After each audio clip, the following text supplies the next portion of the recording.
Здравствуйте, Диана. Да, здравствуйте, Мурат Клычевич. Добрый вечер, уважаемые слушатели, добрый вечер, уважаемые граждане Туркменистана.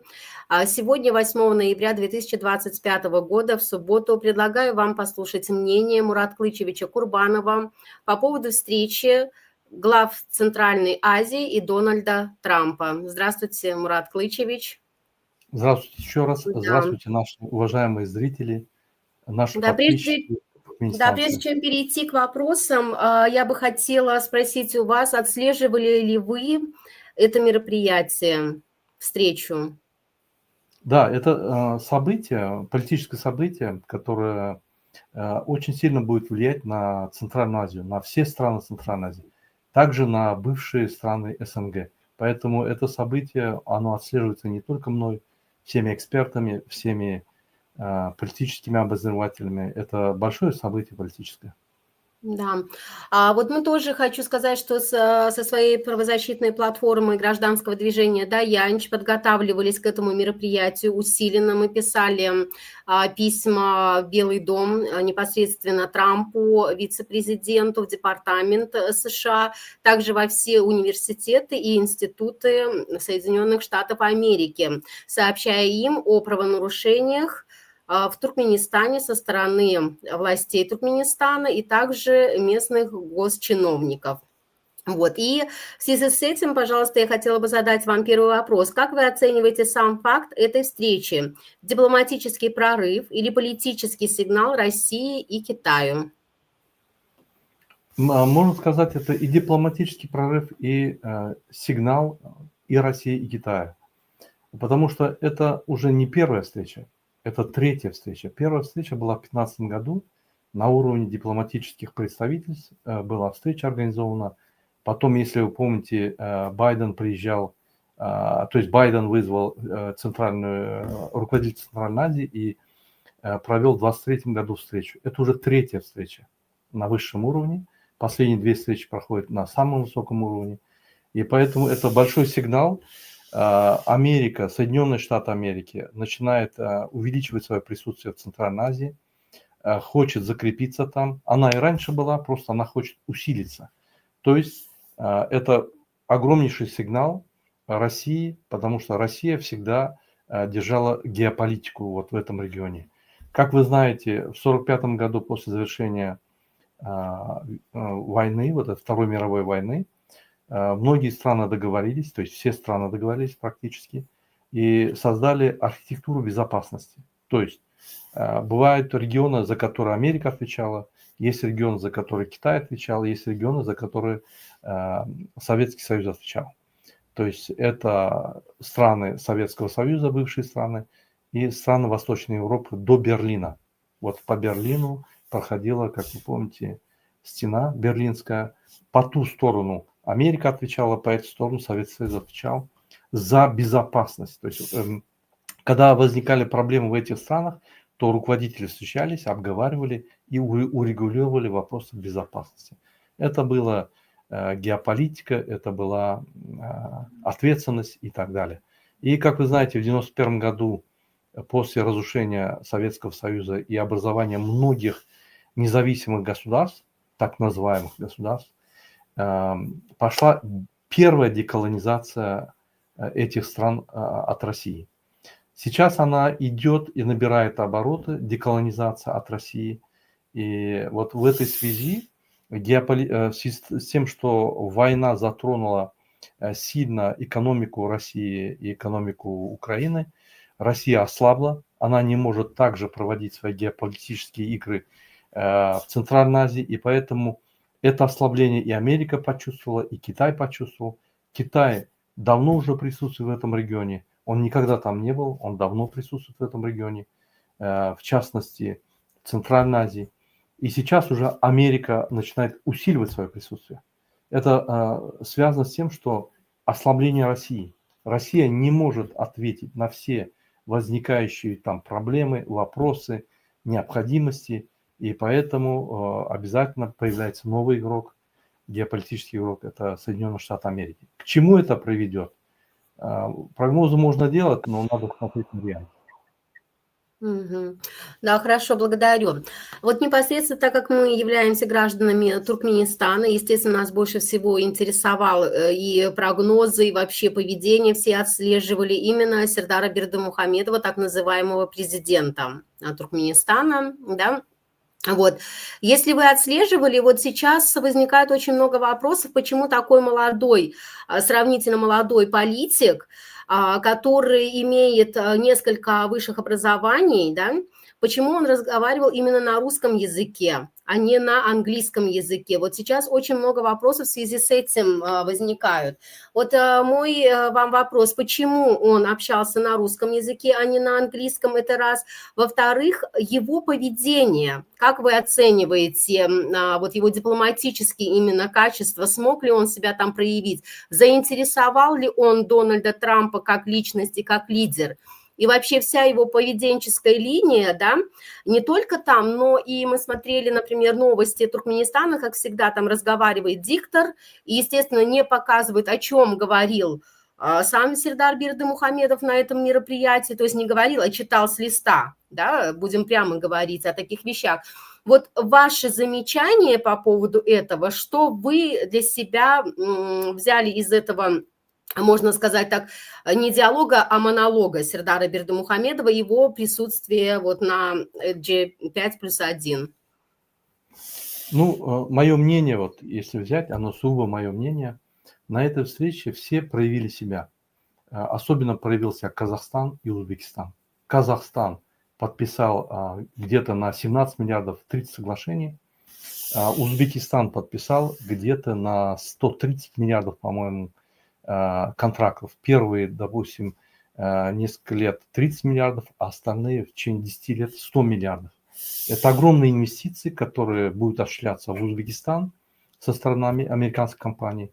А Казахстан уже давно работает, и там уже 100 миллиардов американских инвестиций уже есть. Сейчас еще дополнительно 17 миллиардов в IT-технологию, авиастроение, то есть поставки авиадеталей и самолетов и так далее. То есть Америка имеет присутствие давно уже в Казахстане. И Казахстан, как американский партнер, он быстро проявил себя. Допустим, Узбекистан только появился как партнер. Присутствие американских компаний там очень маленькое и сейчас будет увеличиваться. Относительно переговоров, почему Сердар Бердымухамедов разговаривал на русском языке или почему не на английском, это уже не имеет принципиального значения по одной причине, что каждый имеет право говорить на том языке, на котором он считает нужным. Допустим, киргиз Джафаров говорил на киргизском языке. Поэтому обвинять в том, что он говорил на русском или на английском, это не принципиально. Принципиально, как он там себя представил, как он представил страну. А страну он представил достаточно плохо. По одной причине, что он просто поздоровался, пожелал, поблагодарил Дональда Трампа за приглашение, и на этом все кончилось. Все. Допустим, казахстанский лидер, когда выступал, он поблагодарил Дональда Трампа за такую встречу на высоком уровне.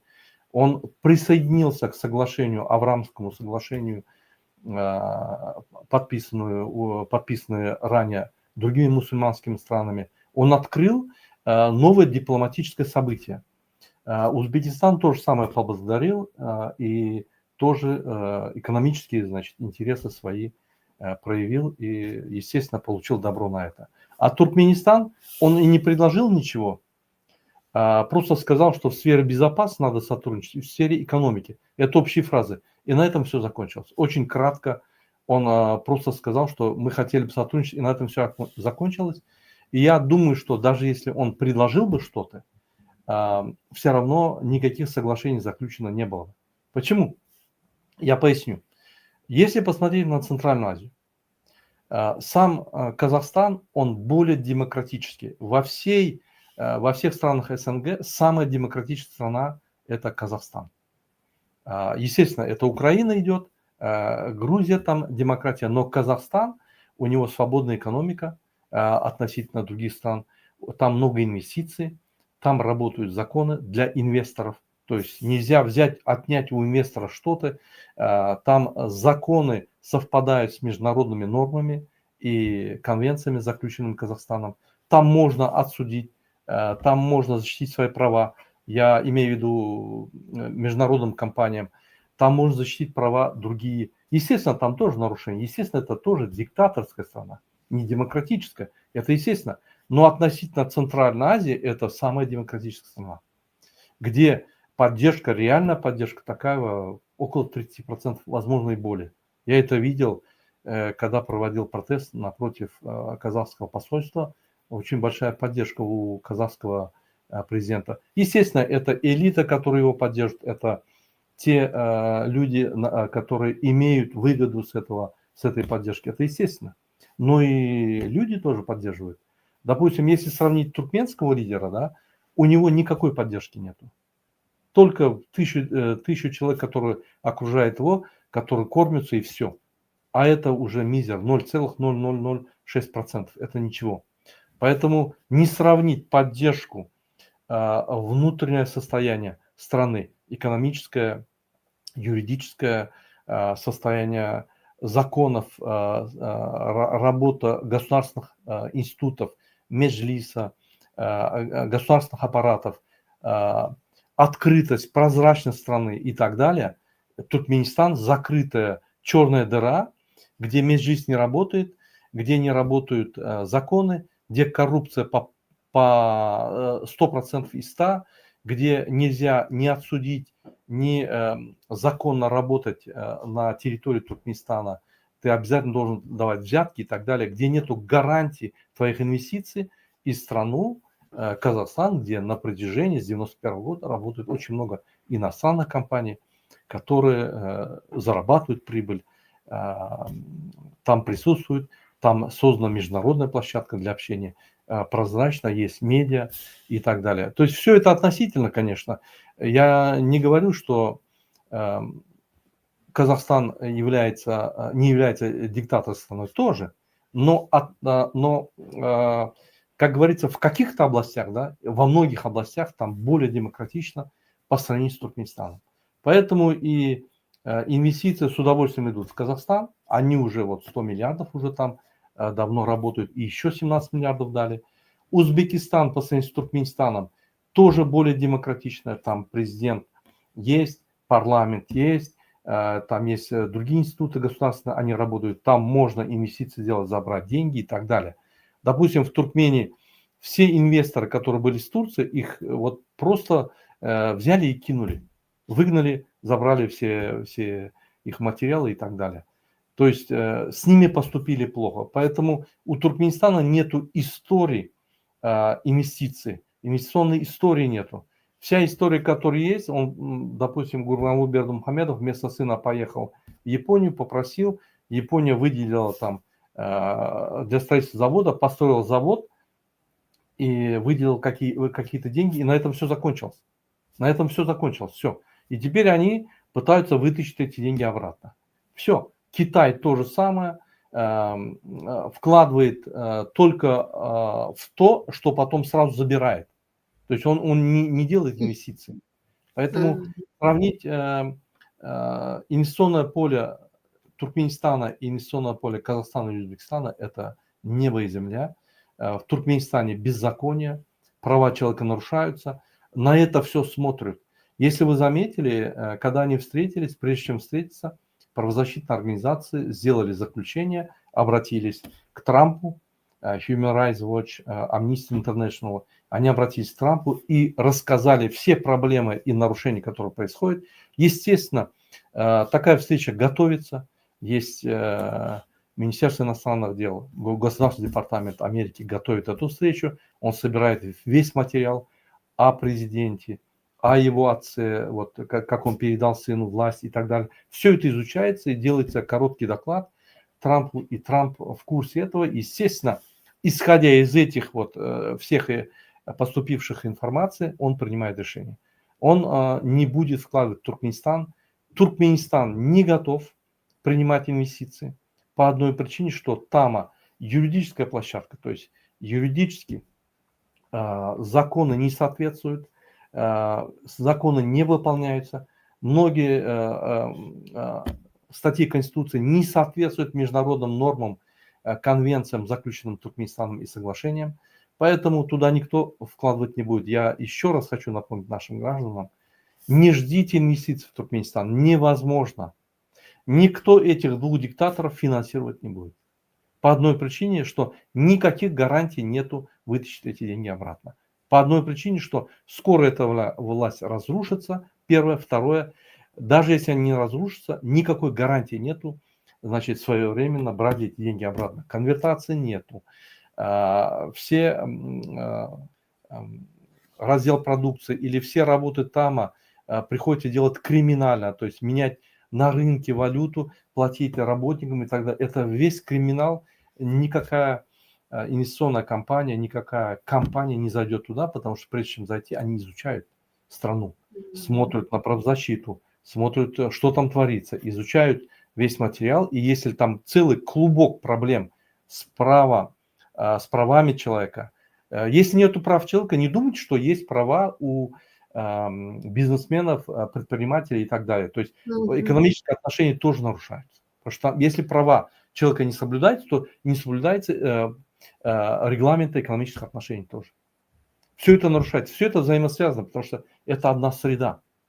Вы не можете, допустим, нарушать права человека, а экономические отношения красиво, правильно вести и как бы гарантировать. Это взаимосвязано настолько, что не получается, да.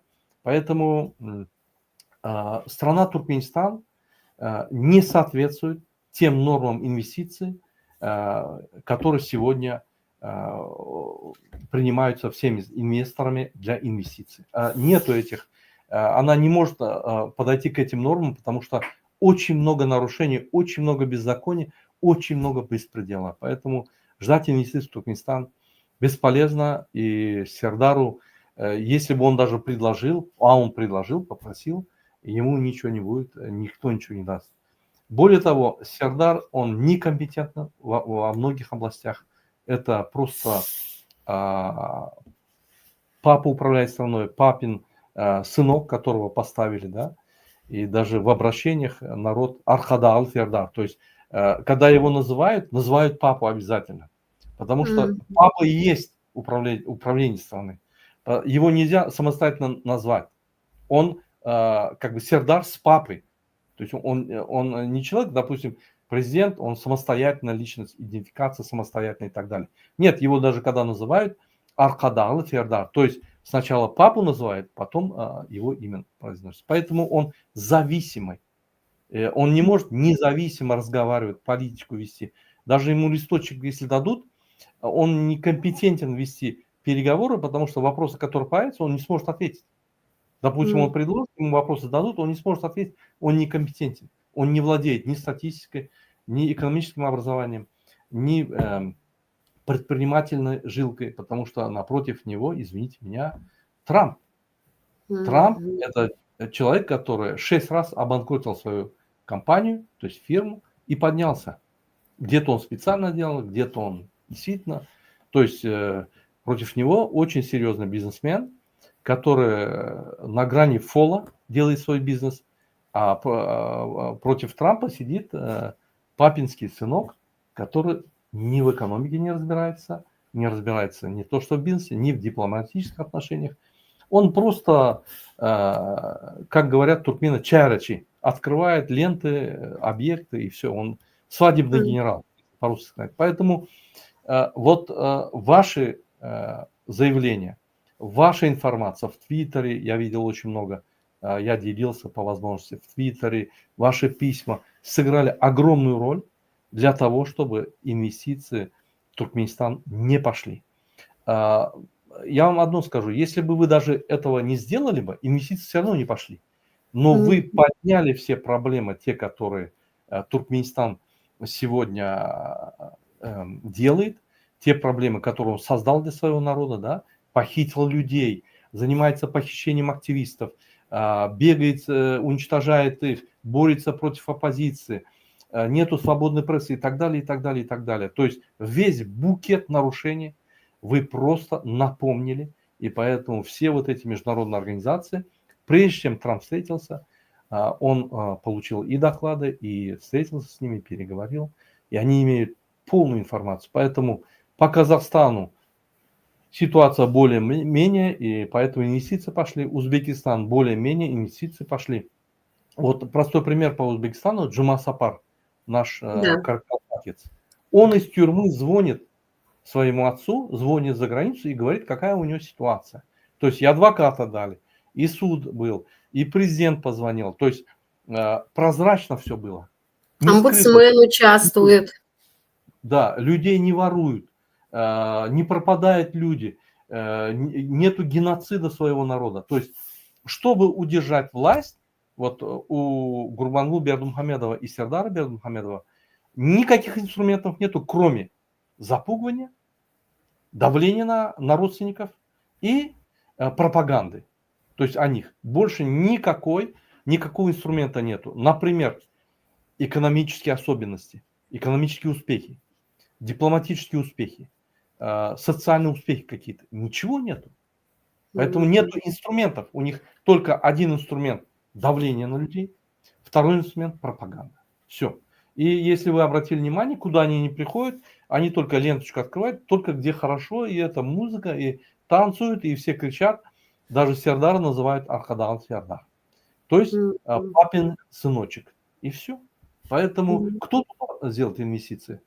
Здравомыслящий человек не сделает, а бизнесмены или крупные компании, поверьте, там есть эксперты, аналитики, они поднимают всю информацию, они читают доклады ООН, доклады Human Rights Watch, и они смотрят, потому что с этим они столкнутся там.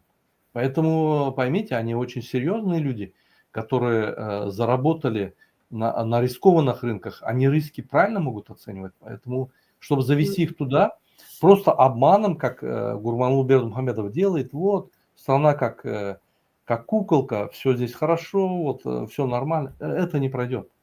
Это американскими компаниями, европейскими не пройдет. Поэтому на сегодняшний день в Туркменистане нету ни Total, ни Mobil, ни Shell, ни другие крупные компании нет в Туркменистане. Они не смогут там работать. Это невозможно.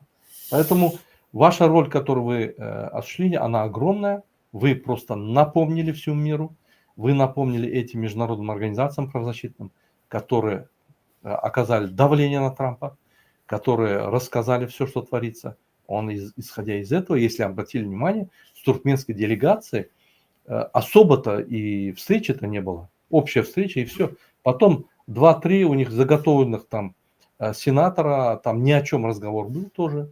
И 2-3 бизнесмена, все. Больше ничего нету. То есть ни одно соглашение не подписал. То есть президент какой-то страны приехал на встречу с Трампом в составе делегации из 5 руководителей. Они подписали соглашение, ни ему, ни Таджикистану не дали никаких этих. Хотя и Таджикистан, он более сильно давил ситуацию и говорил, у нас есть и 60% всех водяных запасов в Центральной Азии, это у нас. У нас редкоземные материалы, у нас очень много минералов, которые нужны сегодня вот, заводы, производители и так далее. Инвестируйте. Не пошли, ничего не делали. Поэтому ситуация с правозащитой прямо влияет на инвестиции. Очень прямо. Поэтому сегодня, завтра, послезавтра, через год, через 10 лет, пока у власти находится Сердар Гурбангулы Бердымухамедов, инвестиций в Туркменистан не будет. Он может и в Америку слетать, он может и в космос летать, он может с галактическим правительством встретиться. Инвестиций не будет. Надо вот реально жить, реально осознавать. Да. Спасибо. Да, вот еще дополнение такое, что нету непрозрачного статистики никакой абсолютно, да, не то, что прозрачно, вообще нет никакой, и еще нету, естественно, бюджет открытого бюджета тоже нету доступа. Даже вчера вот мы с вами обсуждали этот момент, да, где найти статистику по Туркменистану. Вот у меня люди спрашивают, и, естественно, нигде. И есть вот приблизительная статистика, там, Human Rights Watch и так далее. А по поводу языка, я именно почему этот вопрос подняла, ведь это не вопрос того, что право, на каком языке он может прочитать с листочка, я не об этом хотела сказать. Возникли вопросы к его образованию и к его компетентности. Вот только из вот этих побуждений я подняла этот вопрос, но не я подняла, уже эксперты поднимают эти вопросы, и я вот решила послушать ваше мнение. Перейдем тогда ко второму вопросу. Сыграли ли обращения и письма от правозащитников Центральной Азии, включая платформу Даянч, какую-то роль в инициировании и повестке этой встречи? Но вы уже приблизительно ответили на этот вопрос, да, даже не приблизительно, а открыто. Тогда перейдем к следующему. Какие ожидания могут быть у стран региона от сотрудничества с США в сфере прав человека и демократических реформ? Будут ли они вообще? Вот именно касаемся Туркменистана. Да, понятно, что в остальных странах более-менее все равно что-то есть. Ну, вот надо понимать, что ООН в основном инициатор и главная роль в ООН – это США. И сегодня идут специальные программы в Центральной Азии по созданию гражданского общества, по интеграции этой Центральной Азии в мировое сообщество, интеграции гражданского общества других национальностей. Да? Идет очень много форумов, очень много конференций. Вот последняя в Алмате была, в Астане была конференция из Туркмении. Вот кто выезжал, они мне звонили, сказали, мы едем на эту конференцию, я программы видел. И идут эти инвестиции для развития гражданского общества, потому что мы должны одно понять, да, вот смотрите, эта планета сейчас взаимоотношения национальностей, да, оно уплотняется, то есть интегрируется. Мы все интегрируемся в глобальную систему. Почему? Это связано с развитием социальных сетей, технологий, IT-технологий, цифровых технологий и других, логистик и так далее, и так далее. Это дает толчок на все. Логистика, граница, язык и так далее, и так далее, и так далее. То есть сейчас, допустим, если в Америке что-то случится, буквально кто-то выложит ТикТок сразу, и сразу в эту же секунду в Туркмении могут узнать об этом. Или в Туркмении что-то случится, кто-то выложит в ТикТок, в Америке могут узнать об этом. То есть настолько скорость информации высокая, и поэтому идет глобализация, информационная глобализация, цифровая, логистика, все идет глобализация. И кто в этой глобализации найдет свое место и сможет конкурировать, тот будет на высоте, тот будет на гребе волны. Поэтому Туркменистан, он настолько отстает по развитию гражданского общества, да, по развитию национальности, туркменской национальности, да, по интеграции этой нации туркменов в мировую интеграцию, мировую культуру, мировую экономическую, политическую, социальную сферу и так далее. Поэтому мы настолько отстаем, но Америка одно поняла, и Европа поняла это, что мы находимся на одном пароходе. Не может Америка классно жить или Европа классно жить, и где-то в Туркменистане криминалом занимаются, наркотики продают, криминал там рождается, оттуда люди вынуждены выехать в Европу, в нагрузку Европы, там они зарабатывают нелегально, отправляют деньги в свою страну, это какая-то нелегальная нагрузка.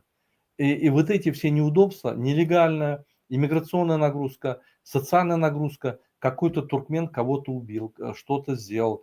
Потому что когда ты без документов, ты в криминал заходишь. Хочешь, не хочешь. Не только туркмены. Все заходят.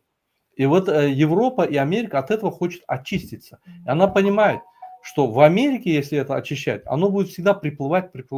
Поэтому они решили регионами очищать это. То есть против криминала, для прозрачности государства, для прозрачной деятельности. Поэтому кого они найдут, кто, допустим, связан с коррупцией, они преследуют. Они блокируют счета, арестовывают недвижимость и так далее. Вот я Егеновым говорю, они на очереди. их будут преследовать, арестовывать счета и так далее. Поэтому, чтобы как бы влиять как на этот регион, надо там присутствовать. И поэтому есть подразделение ООН, которое присутствует, которое проводит эту работу, огромную работу. Есть разные подразделения ООН, есть ЮНИСЕФ, есть там очень много организаций, и они делают эту работу, они интегрируют местное население в глобальную дипломатическую, культурную, социальную, гражданскую интеграцию. Поэтому это идет, это и было, и идет. Сегодня, вот после этой встречи, так как компании придут, это будет усиливаться. Присутствие Америки будет усиливаться. Потому что где идет инвестиция, туда не только бизнесмен заходит. Там и консул начинает плотнее работать, посольство начинает плотнее работать. Туда приезжают уже и население Америки, интегрируется, про туристов больше и так далее. То есть идет взаимоинтеграция. Поэтому обязательно это даст толчок. Все будет зависеть от ситуации войны Украина-Россия. Если Россия распадется или Россия в экономический кризис упадет, то есть очень сильный будет экономический кризис, то усиление Америки там будет высокий. Сами эти страны азиатские будут требовать инвестиций больше, больше влияния, они будут сами просить это делать. Потому что, к сожалению, руководители Центральной Азии, они никогда не были самостоятельными. Никогда. Всегда 100 лет мы были под Россией. Советский Союз, Россия. Поэтому сегодня я говорю, что мы должны... Первая деколонизация была в 1991 году. В 2001 году пришел Путин, построил СНГ, там непонятное, да, которая почти развалилась. Вторая деколонизация началась с войной в Украине. Все эти централизации страны поняли, что с Россией надо быть осторожным. В любой момент может начать войну. Надо отдаляться потихонечку. Вот вторая деколонизация пошла. И на третьей деколонизации мы полностью оторвемся от России. И, к сожалению, сегодня руководители Гурбангулы и Сердар Бердымухамедовой, они ищут хозяина, патрона себе. Вот почему Гурбангулы Бердымухамедов не поехал? Он должен был поехать по его идее, по логике, но его там не приняли. Сердара, сыночка приняли, сыночек пришел, спасибо за приглашение сказал, и все, и на этом все закончилось. Потому что всегда папа ездит и решает все вопросы. Сыночек это свадебный генерал. Поэтому я думаю, что влияние Америки в регионе будет увеличиваться, потому что если уже 17 миллиардов дополнительно пойдут на Казахстан и 130 миллиардов пойдут на Узбекистан, уже там будут открыты платформы американские, дипломатическое посольство будет увеличиваться, присутствие ООН будет увеличиваться, и, соответственно, влияние будет увеличиваться. Если на Узбекистан влияние увеличивается, поверьте, и Туркменистан будет, влияние на Туркменистан будет увеличиться, потому что посольство в Туркменистане и в Узбекистане будет плотно работать между собой, и они работают плотно. И как бы они будут замыкать эту линию, потому что смысла нету увеличивать влияние только Узбекистан и Казахстан, смысл есть увеличить влияние во всем регионе. Это и есть региональная политика. Они будут увеличивать региональную политику. Всегда начнется с денег. Где деньги, там и политика появляется. Как вот делает Китай экспансию. США хочет ограничить Китай. Китай ограничить хочет, ослабляя Россию и уводя Центральную Азию. Потому что Центральная Азия и Россия – это ресурс Китая. То есть Китай берет очень много ресурсов там. И дешевые ресурсы, которые его экономику оживляют. Поэтому если американцы смогут там их остановить, тогда у китайцев начинается проблема экономики. То есть сегодня она перегрета, экономика Китая, и если ресурсы дешевые не будут, а дорогие будут ресурсы, то конкурентоспособность упадет, и рентабельность упадет, и даже в убытки уйдут очень многие заводы, предприятия, потому что Китай очень сильно инвестирует внутри страны. Вот даже есть там заводы строятся, да, машины производятся и просто на свалку выкидываются.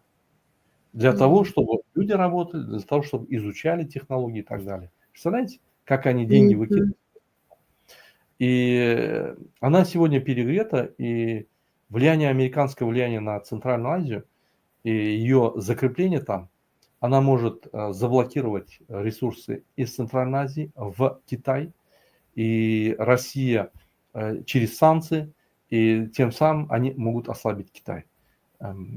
Идея Трампа – это ослабить Китай, потому что если Китай не ослабить, он будет мировой лидер.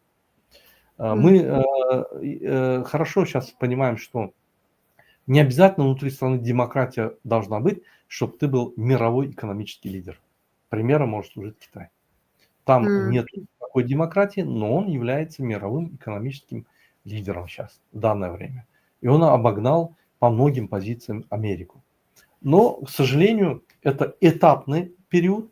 Он на каком-то этапе может обогнать, но когда экономика развивается, и если не подтягиваются демократические процессы за развитием экономики, то она останавливается.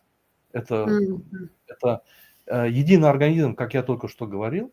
Если нету права человека, инвестиций не будет.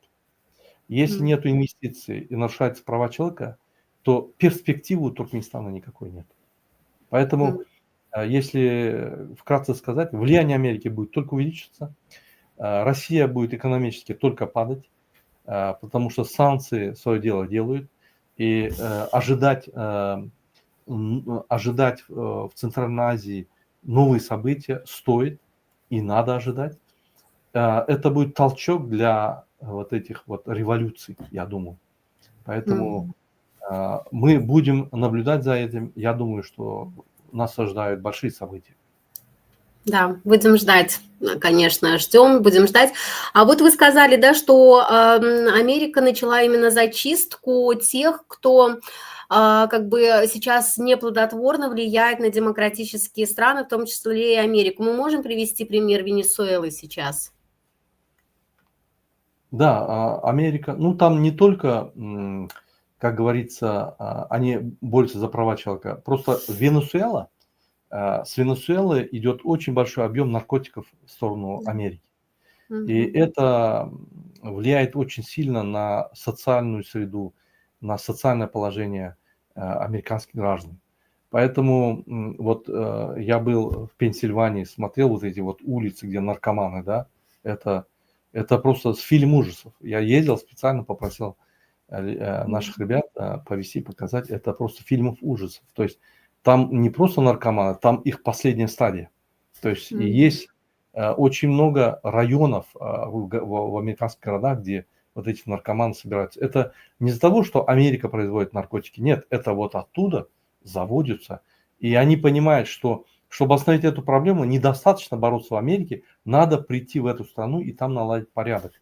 То есть точно так же, как я вам говорю, если в Туркменистане вот этот криминал будет дальше развиваться, беззаконие дальше развиваться, обязательно вот такая группа, как Даянш, другие правозащитные группы, они будут на весь мир раскидывать информацию, обязательно мир отреагирует. Обязательно. Потому что если не отреагировать, поймите, это как зараза, она будет распадаться. То есть оттуда наркотики вот поставлялись в Венесуэлу, я знаю, да? Они будут поставляться в Венесуэлу, то есть через Афган, Туркменистан поставляет в Венесуэлу, Венесуэлу в Америку. Это маршрут. Этот маршрут работает. И он может скрыться, этот маршрут. Поэтому, как вам говорит, вот когда вы делаете криминал только в Туркменистане, да, вы не разбогатеете.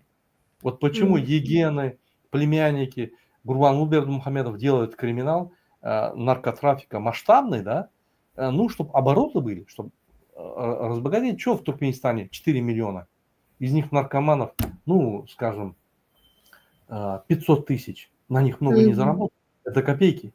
А вот теперь представьте, что один наркотрафик поставить через Венесуэлу в Америку или через Болгарию или через Венгрию в Европу, а это трафик. Это там одна поставка, это больше, чем весь Туркменистан. То есть вот этот диктатор, чтобы заработать больше денег, потому что на что он может заработать? На продаже газа, нефти и на наркотрафике.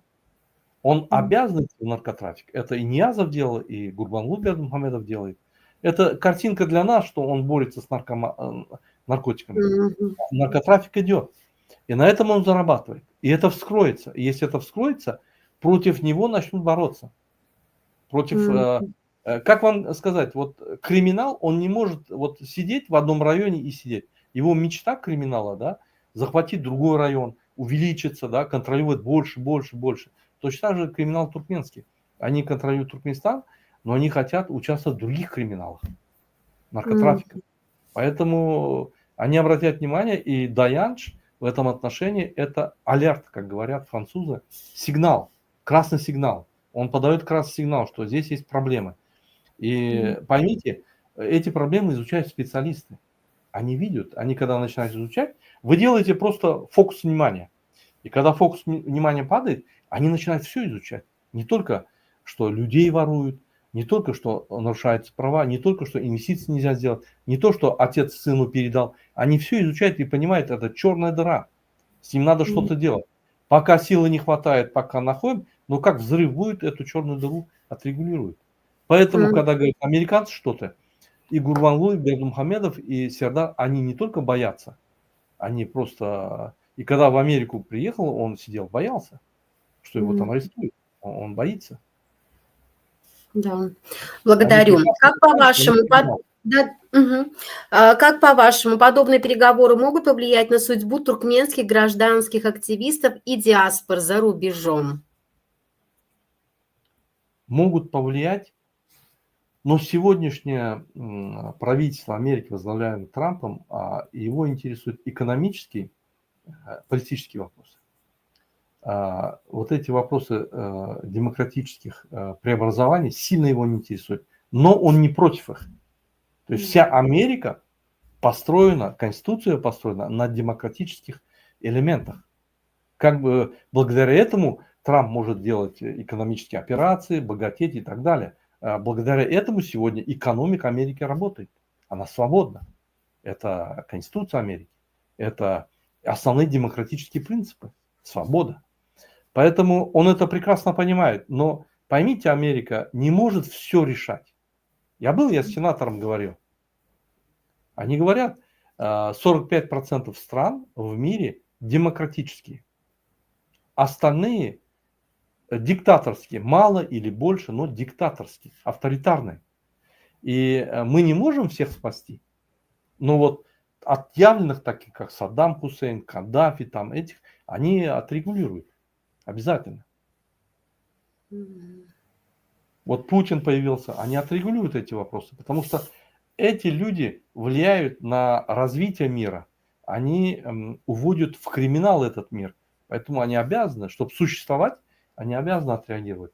Поэтому американцы, когда будут входить, поверьте, если американцы будут входить в Узбекистан, то демократия в Туркменистане увеличится. Обязательно обратят внимание. Обязательно. Это будет единственное. Вот нам надо больше работать, больше фокус давать им, чтобы их фокус попал на Туркменистан. И тогда они, как говорят, будут реагировать. Сегодня, когда американское посольство что-то говорит, Туркменистан исполняет сразу, без задержки. Даже если он не прав, он исполняет. Понимаете, поэтому это для гражданского общества Туркменистана, для тех, кто проживает за границей, это очень хорошо. Это очень хорошо, и оно даст свои плоды. Возможно, не так быстро и скоро, но оно даст свои плоды. Поэтому Туркменистан будет независимым и свободным от авторитарного режима, от диктаторов. Вопрос просто времени. Если народ захочет, это может быть сегодня случится. Если народ не захочет, то вокруг события будет так осуществляться, что народ вынужден будет это сделать. В противном случае инвестиций нету, работы нету, криминал растет. Дороги закрыты. Да, дороги закрыты, конвертации нету. Все будет только ухудшаться. Вот сейчас в Туркменистане хотят закрыть интернет и ТикТок. Я вот обращаюсь к нашим гражданам. Ваш ТикТок скоро закроют. Если вы будете молчать, реакцию не давать, ваш ТикТок закроет. Правительство Гурбангулы Бердымухамедова со своим сыночком настроено закрыть вам глаза и уши, чтобы вы сидели и песни пели Аркада Шохрат, Аркада Фердара Шохрат и так далее. Поэтому каждая нация выбирает свой путь. Мы как нация должны заявить о себе. Мы должны что-то сделать. Да, благодарю. Мурат Клычевич, на самом деле вопросы закончились. Очень интересное интервью. Я бы хотела еще пару слов и ваше мнение послушать о постпреде в США, которая аплодировала, когда увидела Сердара Бердымухамедова. Вот у меня такой вопрос возник. Она ведь столько лет живет в Соединенных Штатах Америки, да, и пользуется всеми демократическими институтами и пользуется всеми благами, которые принадлежат точно так же и туркменскому народу, да, то есть она там целенаправленно должна заниматься демократией в Туркменистане и проблемами. А как вы оцениваете ее работу и ее вот эти вот выходки по отношению к диктаторскому режиму? Вот если не ошибаюсь, вы говорите о Аксултан Тураевой, да? Да, да. Давайте ее покажем, потому что это очень важно. Давайте. Мгм. Я о ней готовил материал, но не успел выпустить, да? Сейчас я ее покажу. Вот. А я сейчас ее изучаю на самом деле, ее Да, биографию, ее интервью все. это очень необыкновенный человек. Народ должен знать о ней, потому что она будет привлечена к ответственности. Я вам объясню, почему. Надеюсь. А потому что вот в течение 5 месяцев мы на самом деле от нее ни одного ответа не получили. Вы не получите никогда. Это Мгм. очень хитрый человек. Этот человек, благодаря чему диктаторский режим существует. Она скрывает всю информацию со всего мира. Посмотрите, вот я сейчас ее покажу, чтобы весь народ, наш народ видел ее. Сейчас, одну минуту. Но я хочу сказать, что мы в соответствующей структуре об этом тоже сообщили. Вот она, вот эта женщина, ее зовут Аксултан Тураева. Это обычный, вот сейчас я покажу крупным планом. Сейчас, одну минуту. Так. Это обычный функционер, мошенничество. Я объясню, почему она мошенничество. Одну минуту.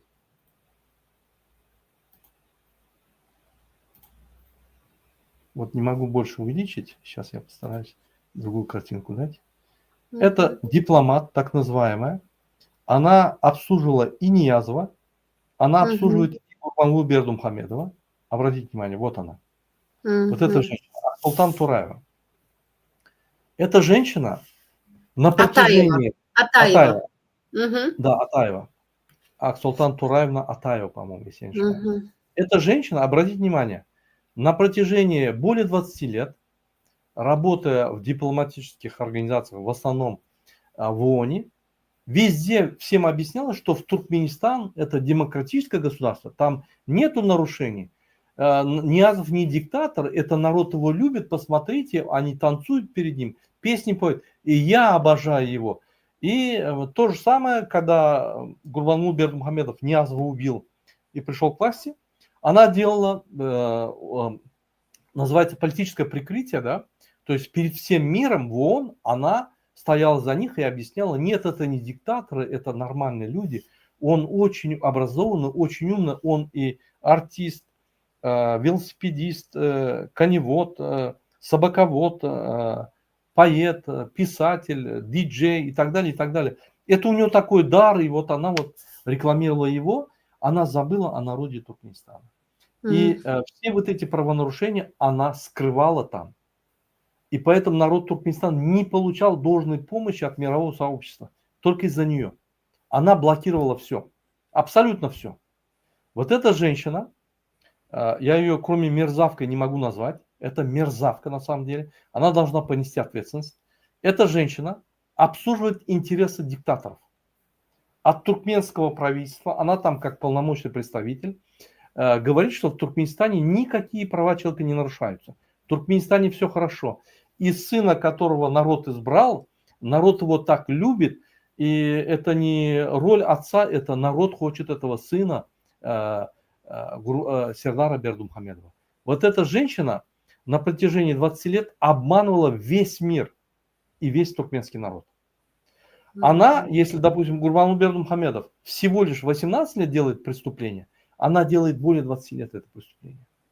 У нее больше ответственности, чем должно быть, чем у Гурбангулы Бердымухамедова. Поэтому эта женщина является мошенницей. У нее сын, зять, занимается бизнесом в Туркмении. она, выступая, поддерживая этот режим, как и вот эти подхалимы, о которых мы делаем материалы, она обслуживает свою семью и обслуживает этих диктаторов. Она их облизывает, она их защищает на международной платформе, она там держит оборону от всех вот этих правозащитных организаций, от всех, и она там защищает диктаторов. Защищала Ниязова, теперь защищает, значит, Сердара Бердымухамедова, она защищала Гурбангулы Бердымухамедова. То есть у ней 3 уголовных дел.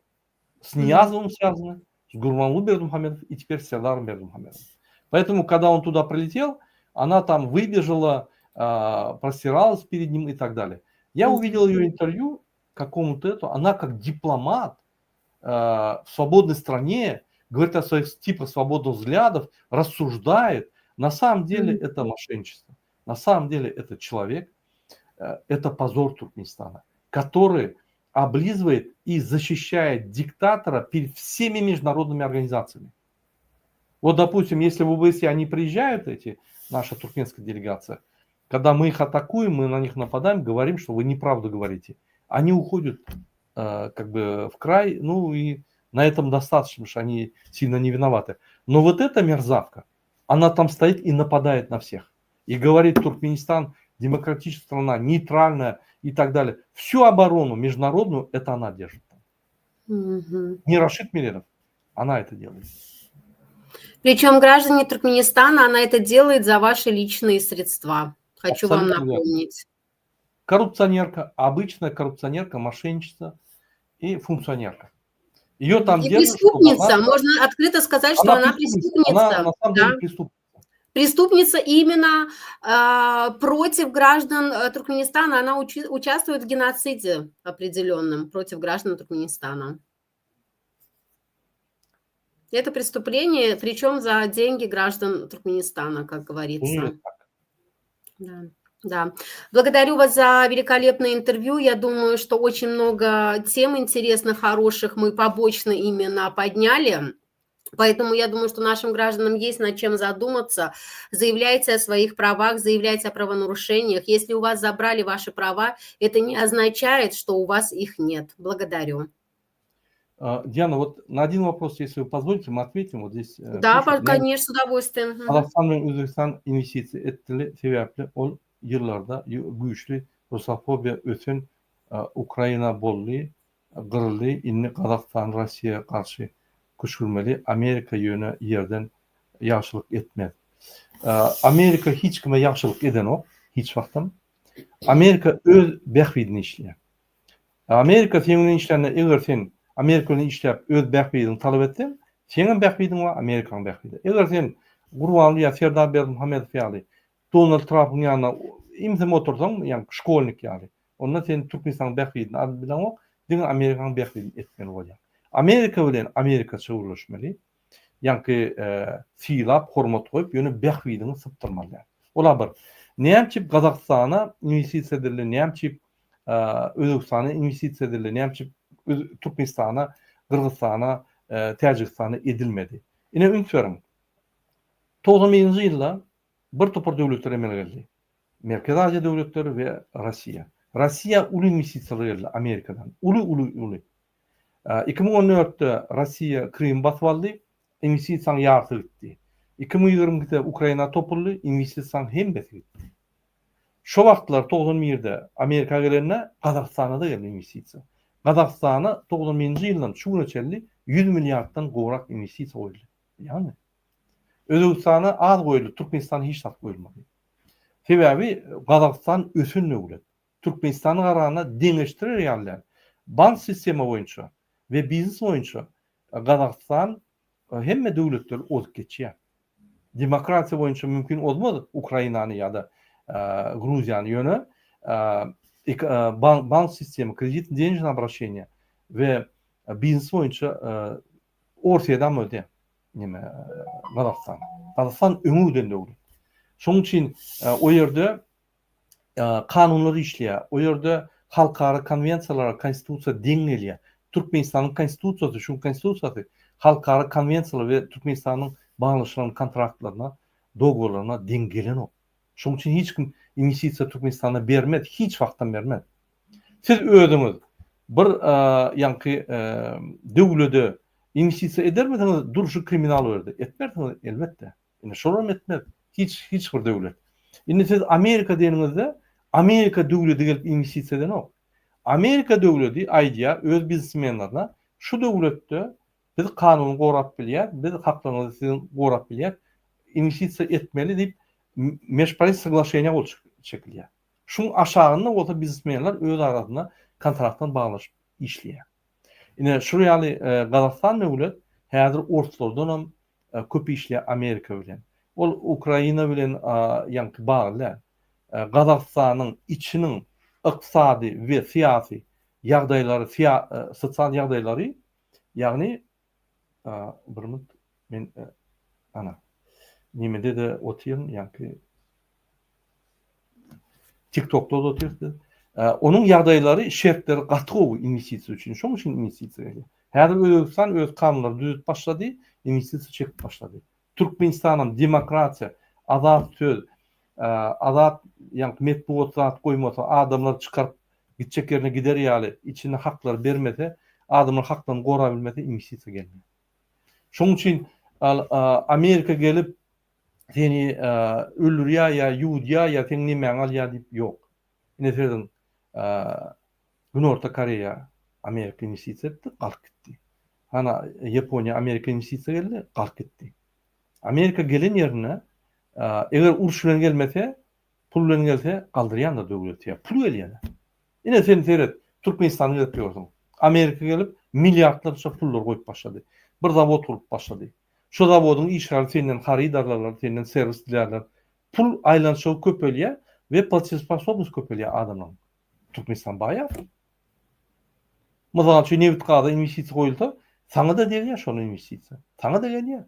Şöýdäki işleýän adamlar kwartirany arenda alýar. Şöýdäki işleýän adamlar şähere gelip çöleňi alýar, suwuňy alýar, onyňa төлýär, taksyňy төлýär. Şu pullar gelýär da. Sen oň düýü Amerikadan gelýär.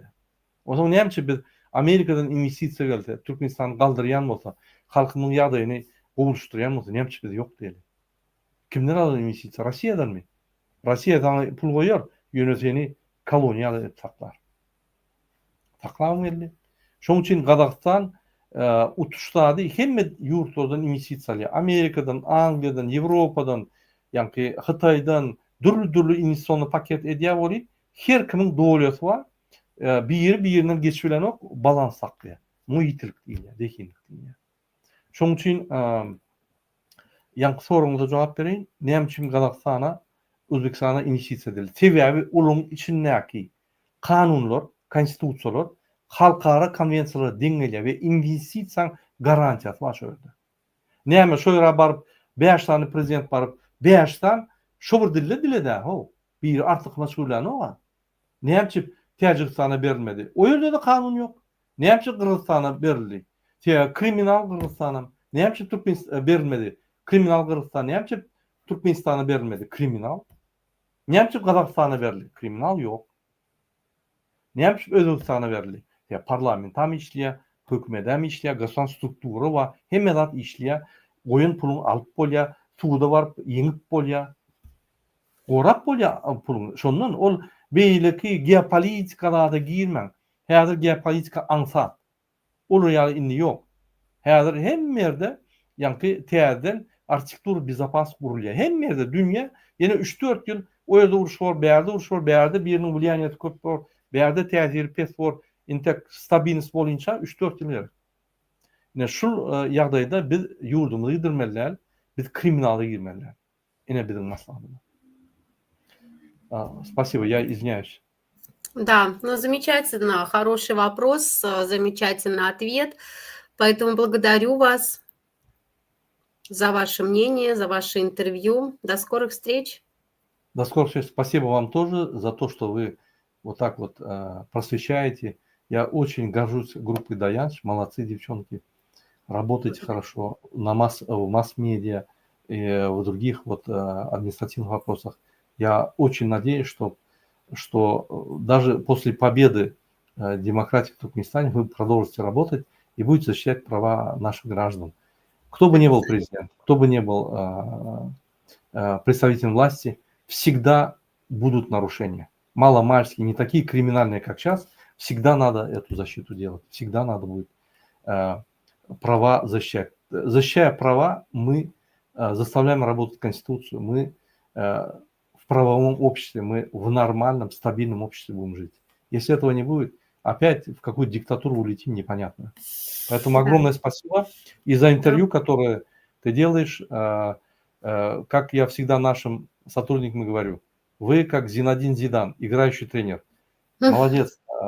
Ты и борешься, и руководишь, и делаешь многие работы. Молодец. Очень Да, хорошо, нужно стараться поддерживать, пока наше общество не станет достаточно образованным, не выйдет на достойный уровень, поэтому пока будем работать в нагрузке, а потом я думаю, что многие граждане к нам подтянутся, и у нас будет большая, хорошая команда и сила.